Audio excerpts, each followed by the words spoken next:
So welcome to job updates by Shurenik Jain YouTube channel. DRDO की तरफ से बम्पर वैकेंसी निकल करके आ रही है फॉर 2022। इन टोटल 630 वैकेंसी निकाली गई है। यस, यहाँ पर फ्रेशर्स एलिजिबल है, ऑल इंडिया अप्लाई कर सकते हैं। फुल टाइम परमानेंट जॉब निकाली गई है। साइंटिस्ट बी की पोजीशन रहने वाली है, जहाँ पर सीटीसी प्रोवाइड कर रहे हैं ₹88,000 पर मंथ।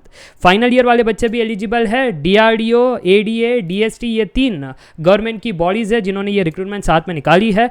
एंड यस, यहाँ पर बीटेक ऑलमोस्ट सारे ही ब्रांचेस एलिजिबल है, तो किसी को वीडियो छोड़ने का जरूरत नहीं है। बट देखो यार, इंपॉर्टेंट पॉइंट्स पहले बता देता हूँ ताकि आपका समय वेस्ट ना हो कि यहाँ पर गेट स्कोर कंपलसरी है। अगर आप आईआईटी और एनआईटी से पढ़ाई नहीं किए हो, बट अगर आपने बीटेक आईआईटी एनआईटी से किया है तो 80% भी मार्क्स रहा तब भी आप अप्लाई कर सकते हो। गेट स्कोर नेसेसरी नहीं है। तो मुझे लगता है क्राइटेरिया क्लियर हो गई। तो चलिए यार, अब डिटेल में बात करते हैं। तो 23 जून को ये पब्लिश किया गया है। यहाँ पर आप पढ़ सकते हो recruitment of scientist be in DRDO, ADA, DST. जब यहाँ पर आप क्लिक करोगे तो एडवर्टाइजमेंट ओपन अप हो जाएगा और आप यहाँ पर देख सकते हो सारा कुछ मैंने हाईलाइट किया हुआ है, तो किसी का समय वेस्ट नहीं होगा। सबसे पहले ये डायरेक्ट रिक्रूटमेंट है बिकॉज गेट स्कोर नेसेसरी है। इसका मतलब ये नहीं कि गेट स्कोर के बेसिस पर सिलेक्ट किया जाएगा, ये जस्ट एक क्राइटेरिया है। इसके बाद होगा रिटन टेस्ट। रिटन टेस्ट होने के बाद पर्सनल इंटरव्यू और फिर आपको नौकरी मिलने वाली है। ठीक है, तो यहाँ पर आप देख सकते हो डायरेक्ट रिक्रूटमेंट 630 वैकेंसी की निकाली गई है। 579 वैकेंसी डीआरडीओ में है और 8 वैकेंसी डीएसटी में है।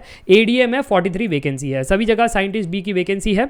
और यहाँ पर स्पेशल कैटेगरीज वालों के लिए OBC, SC, ST 51 backlog vacancies रखी गई है। ठीक है, अच्छा, ये एप्लीकेशन कब क्लोज हो जाएगा? 21 days from the activation of link. तो ये चीज़ का आपको ध्यान रखना है। बाकी अगर मैं बात करूँ फाइनल ईयर बच्चों के बारे में, तो यहाँ पर फाइनल ईयर एग्जामिनेशन वाले भी अप्लाई कर सकते हैं। बस उन्होंने कहा है प्रोवाइडेड दैट फाइनल या प्रोविजनल डिग्री और जो भी आपका डिग्री है वो आ जाना चाहिए before the closing date through RAC website. बस ये इतना इनका डिमांड है। बाकी अगर सैलरी के बारे में बात करें तो लेवल 10 7 सीपीसी की सैलरी होगी, यानी 56,100 रुपीज़ पर मंथ, प्लस आपको एचआरए, डीए, बाकी सारे बेनिफिट्स अगर वो सब मिला लोगे तो अप्रॉक्सीमेट आपका 88,000 रुपीज़ पर मंथ का बन जाता है। ठीक है, डीआरडीओ के बारे में क्या ही कहना, सभी को मालूम है ये group A gazetted technical service position है। और फिर एडीए बैंगलोर बेस्ड हमारी गवर्नमेंट ऑफ इंडिया बॉडी है और डीएसटी भी गवर्नमेंट ऑफ इंडिया बॉडी है। ठीक है, चलो अब यहाँ पर आप देख सकते हो इलेक्ट्रॉनिक्स एंड टेलीकम्युनिकेशन वालों के लिए सबसे पहले वैकेंसी आ रही है। डीआरडीओ में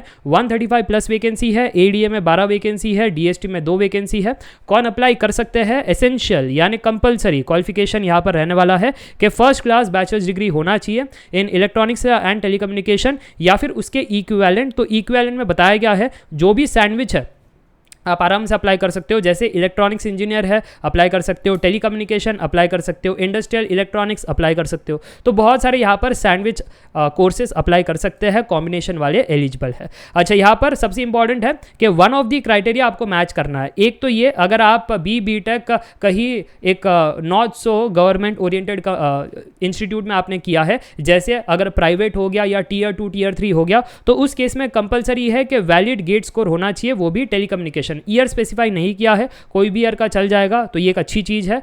और अगर आप एक अच्छे कॉलेज से पढ़े हो जैसे एनआईटी या आईआईटी, तो उस केस में आपके पास 80% का एग्रीगेट मार्क्स होना चाहिए, बस उतना हो गया चल जाएगा। गेट स्कोर नेसेसरी नहीं है आप सभी के लिए। ठीक है, क्योंकि वो ऐसे डिमांड करते हैं कि आपकी जो कंसेप्ट है वो ऑलरेडी वहाँ पर अच्छे रहे होंगे, क्योंकि आप ऑलरेडी प्रीमियम इंस्टीट्यूट से टीयर 1 कॉलेज से पढ़ाई कर रहे हो। ठीक है, चलो आगे लेकर चलता हूँ। मैकेनिकल इंजीनियर डीआरडीओ में 132 प्लस वैकेंसी, एडीए में 17 वैकेंसी, डीएसटी में 1 वैकेंसी है। अगेन सेम क्राइटेरिया डिमांड किया गया है, मैकेनिकल एंड कॉम्बिनेशन अप्लाई कर सकते हैं। कंप्यूटर साइंस आईटी वालों के लिए नेक्स्ट वैकेंसी है और यहाँ पर इलेक्ट्रिकल वालों के लिए भी है। Material science, metallurgy, physics, chemistry, यहाँ पर आप देख सकते हो मास्टर्स अगर आपने किया है आप भी अप्लाई कर सकते हो। Chemical, aeronautical, mathematics, civil, instrumentation, material science, naval architecture, ये पूरा जो गेट का आप ब्रांचेस देखते हो ऑलमोस्ट सारे ही ब्रांचेस यहाँ पर अप्लाई कर सकते हैं। ठीक है, तो इतनी सारी यहाँ पर ब्रांचेस की सुविधा दी गई है जहाँ पर बीटेक एंड मास्टर्स दोनों के लिए वैकेंसी निकाली गई है। ठीक है, तो चलिए अब आगे लेकर चलता हूँ। बात करते हैं यहाँ पर एकेडमिक रिक्वायरमेंट। तो मैंने ऊपर बता दिया था, यहाँ पर कैटेगरी वाइज बता दिया है कि कौन से बच्चे कैटेगरी 1 में आएंगे, वो जो टीयर 2 टीयर 3 से पढ़ाई कर रहे हैं प्लस गेट स्कोर है, और कौन से बच्चे कैटेगरी 2 में आएंगे जो टीयर 1 से पढ़ाई किए हैं एनआईटी आईआईटी, क्योंकि एग्जामिनेशन स्टाइल थोड़ा अलग होगा इसलिए। ठीक है, चलो अब यहाँ पर आगे बात करते हैं एज लिमिट के बारे में। तो एज लिमिट भी ठीक ही है, 28 ईयर्स अपर एज लिमिट है फॉर डीआरडीओ। डीएसटी वालों के लिए 35 है और एडीए वालों के लिए 30 है। ये मैंने अनरिजर्व्ड ईडब्ल्यूएस की बात की, ओबीसी एससी एसटी को रिलैक्सेशन मिल जाता है, पीडब्ल्यूडी एक्स सर्विसमैन को भी मिल जाता है, तो इसी के बारे में यहाँ पर और जिक्र किया गया है। चलिए आगे लेकर चलता हूँ हाउ टू अप्लाई के लिए। तो अप्लाई के लिए ये रहा वेबसाइट का लिंक, यहाँ से आप अप्लाई कर सकते हो। क्या क्या चीज़ें नेसेसरी होगी वो सारा का सारा डॉक्यूमेंट्स यहाँ पर बताया गया है while filling the application form. ठीक है, एक एप्लीकेशन फॉर्म आपको हार्ड कॉपी में भी रखना है, ये चीज़ यहाँ पर बताई गई है।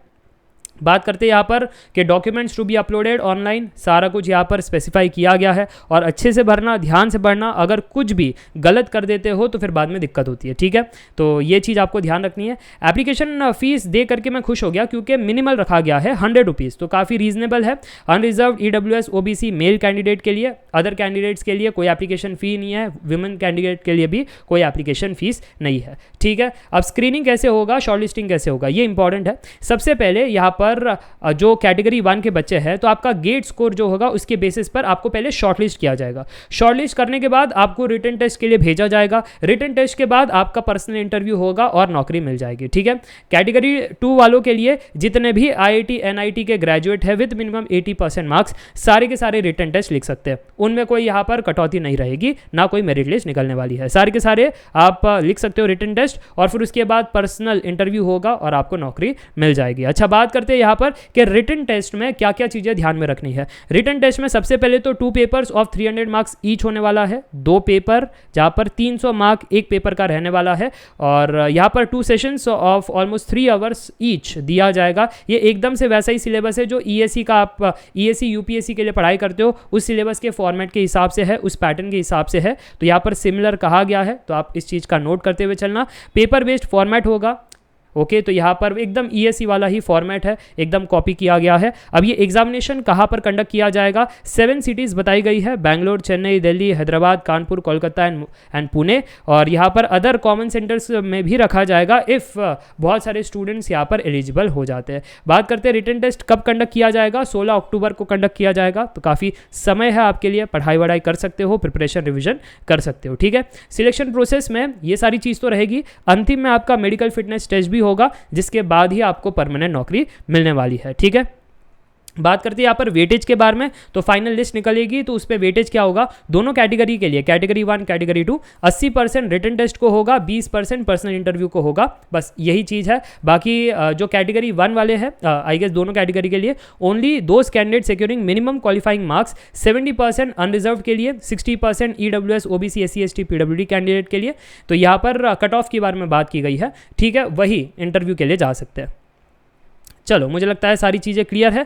साथ ही साथ यहाँ पर बताया गया है कि आपको डिटेलिंग काफ़ी अच्छे से करनी है क्योंकि एडिट करने का ऑप्शन नहीं मिलेगा, और यहाँ पर कहा गया है कि एप्लीकेशन में जो भी मोबाइल नंबर और ईमेल आईडी आप भर रहे हो तो वो आपका एक्टिव होना चाहिए क्योंकि सारा कम्युनिकेशन उसके माध्यम से किया जाएगा। And yes, that's it for today. I hope आप सभी को ये वीडियो पसंद आ रही है, और एक्चुअली बैक टू बैक काफ़ी बढ़िया वैकेंसी निकल रही है। HPCL की वैकेंसी, AAI ATC की वैकेंसी, और अब आप देख सकते हो DRDO की बम्पर वैकेंसी। तो इसी के साथ ये वीडियो को करना चाहूँगा खुशखबरी के साथ। मिलते हैं नेक्स्ट वीडियो में। अब till then take care, bye bye for now, see ya. चलो।